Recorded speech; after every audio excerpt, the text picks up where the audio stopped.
Huwag mong husgahan ng isang tao bisa uri ng kanyang trabaho.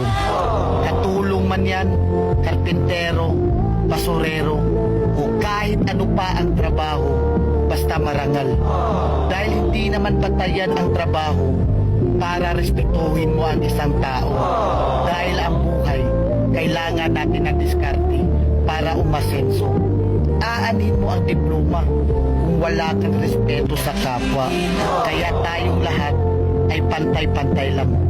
Tayong lahat ay may karapatang tratuhin ng tama kahit walang pinag-aralan.